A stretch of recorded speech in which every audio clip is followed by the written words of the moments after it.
Happy hunting. Hunt me. I'm the hunted one. I'm hunting most things. Let us hunt something. Have you hunted me? You're being hunted. Those are bright today. 21st of August. Let's get into the hunts. Top 10 hunts for today. First one up is Lumen, the eternal flashlight that doesn't need batteries. It'll only be eternal if your fingerprint is on that, right? And you're not dead. Heat of your body will be converted to light. Everlasting light source that is always with you. It's had 2,833 backers, pledged $156,000. This is very reminiscent of the technology that you find in those bio stoves, where they take heat. It's like a heat transfer or a heat exchange. It goes through like a radiator, creates energy, and then you can plug like a standard USB thing in. But they've miniaturized it down to LED light, and obviously LEDs don't need a hell of a lot of power to emit a light. So this makes absolute sense, especially because you can just have it on a little key ring. And I had to include this one because Dalio has got another #1, but that's because she keeps on putting awesome stuff out. ABV now is like super fair in my eyes, and so good quality stuff rises to the top, right? That's kind of like how the thing is supposed to work. All right, next up, Elimifly. The only reason why I put this one up today is because it looks like somebody's just come up with the idea, added a little bit of 3D printing and a solar panel together, and really thought about it, really designed it, and try to make it as cost effective as possible. And already they've had what, 8,000 from 84 backers, and they needed a $15,000 goal. They're 54% through, and they've got a little bit of time to go. And the good thing about this is that they're also going to have an audience of like 100 backers. Let's say they get 100 backers. Well, actually, if they need to double this, they'll probably end up with like 250 backers.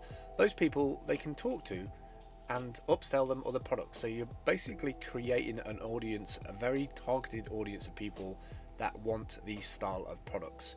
So it might be some kind of other kind of elimination thing. And this has all come about because somebody's married one technology together with another technology. The solar panel with this like 3D printed box thing underneath it, and probably will do very well out of it. I love that about crowdsourcing now, that you can come up with a really good design, good idea, and people will back it if they feel like it's a good idea, but it also fixes a problem they have. Next up is FlexiBuster by SEAB Energy. Reduce energy costs, reduce waste cost, plus carbon reduction, income generation. Waste equals opportunity. It's always been the way. The multi-award winning FlexiBuster has been designed and engineered to turn a wide range of organic waste into energy. So this is kind of like well, it is a shipping container, but I don't know what they've done with it. They've kind of created some kind of biogas system in it, which has got like a pasteurization process, which is kind of crazy. Turns food waste into energy. Small scale, handles between 500 kilograms and 3,000 kilograms per day. Cost effective renewable energy generation and waste management. See, the thing about this, what I really like, if you marry this together with some of the food that's being thrown away that is perfectly good, but it's just misshapen or for other reasons cannot be sold. If you kind of have one of these shipping containers in the same place where the food is dropped off, so Fair Share in the UK do a great charity initiative where they take food in from supermarkets, and then you can apply to them to be a charity, pay a certain amount per year, and have food dropped off, like a quarter of a ton of food every couple of weeks, to run your own little soup kitchen. So some of that stuff is not going to be good, or a lot of it might end up being still wasted. So why not have a service additional to that where you can generate the power from any of the waste stuff, or get the company Fair Share to bring the stuff that's going bad because they can't find enough people to redistribute it to, or have this at Fair Share itself generating energy at low energy LED lighting, cooling for the warehouse itself, reducing their bill, reducing their need for grants. It's like a cyclic 360 thing. I really like that idea. Alright, Gen Eco. You might be able to see that little flash thing. I think it's something caught in my cache. I do apologise. It is the Udemy course that I'm currently working on for Steam Hunt. Next up then, Gen Eco case study, the bio bug. starting to see a lot of these things pick up these days. This one is biomethane, and similar to the thing we just hunted, from food waste. So this is a beetle. I love the VW beetle. And biomethane is produced at the Bristol Sewage Treatment Works by upgrading biogas produced from anaerobic digestion, a completely natural process in which microorganisms break down biodegradable material in the absence of oxygen. Prior to the installation of a gas at the plant, the biogas produced at Bristol Sewage Treatment was used to generate electricity to power the site and supply the national grid. So they built what they're calling a poo-powered car, which should be the classic VW Beetle bug, because bugs naturally break down waste at sewage works. So I mean, this is really cool that we have projects out there that we can describe these things to the next generation, so that, you know, kids can be inspired to get into these industries, because we desperately need alternative ways to deal with our waste. Next up, Gapminder. Gapminder.org. Why we wrote Factfulness. So I've seen this guy before. He did a TEDx talk. He's basically taken a bunch of different data sets from around the world, and he makes up these data sets so that you can easily understand them. And he's got a bunch of different tools on there as well, one of them being the one I'm mentioning today called Gapminder, which is a really clear way of breaking through different data sets. And if you've not seen this guy's TED talk, you really should watch it, because this guy has a lot, not necessarily a lot of the answers, but he's correlated a lot of the data over the years, and it's fascinating to look at.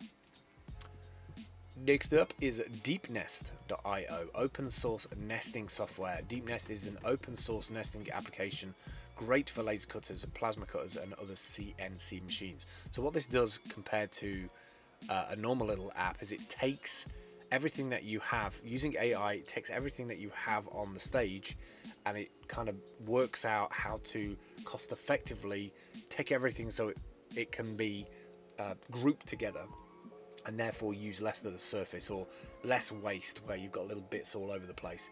It'll take all the parts and make it kind of compact. So it's kind of a super smart little technology.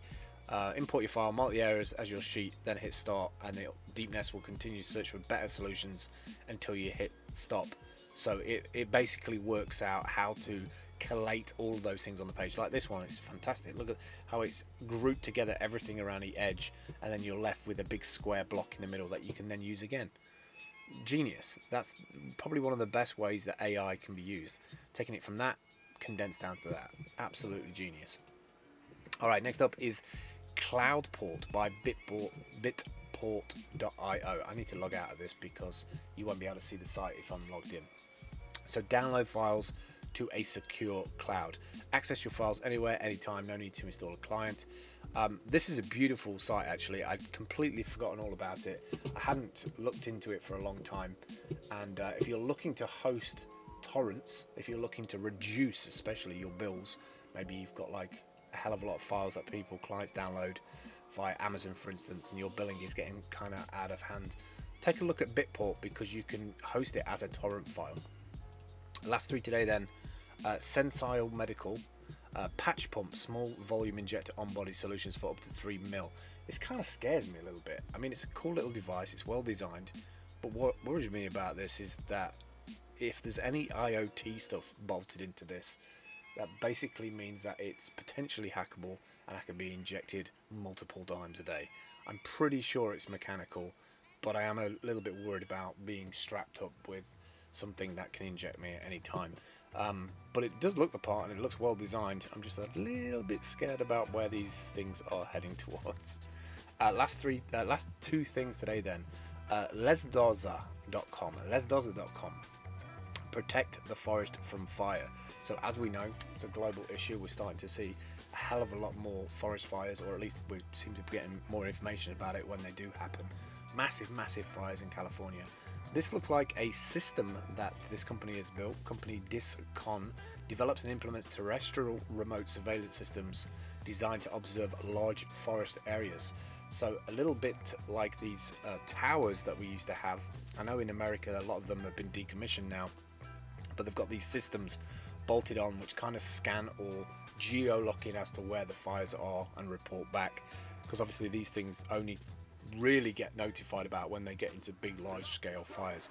But I presume these also use cross-referencing and AI and things to complement it. It's all very well reporting the fires, but then it's getting that big plane, which they're making hundreds more of those, to dump a bunch of fire retardant or water on these fires. Let's hope that we can marry technology together with intention and education at the same time.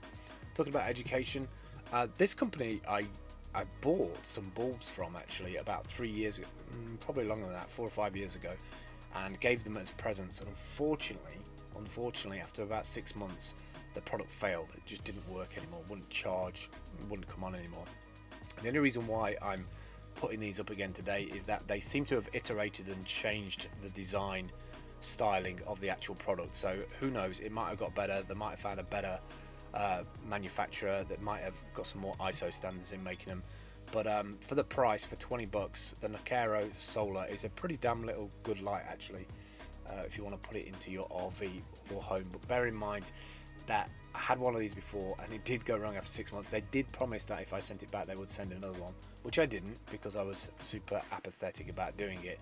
But one of these ones is going to get good sooner or later. They're going to actually come up with a decent one of these at some point. Alright, that's it for me today. If you are coming to the site for the first time, this is what Steam Hunt looks like in 2018. All the hunts are on the right hand side, and when you click through any of those hunts on the right hand side, they appear on the left hand side.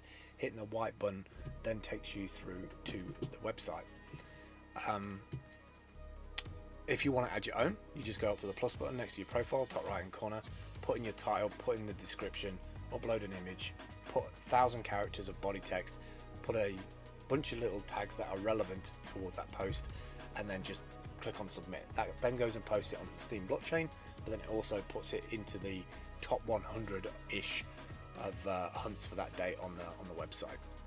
And at the end of that day, so 12 o'clock South Korean time or 4 PM GMT, the bot will run about an hour later, and if you are anywhere within the 100-120 mark in the top of the hunts, then the bid bot will give you an upvote automatically, which is kind of nice. That's it for me today. Prepare the path of a steam. Smell of steam. Stomnassie, wat is een stomnassie? Stoommachine. Why shouldn't the guy let off a little steam? The steam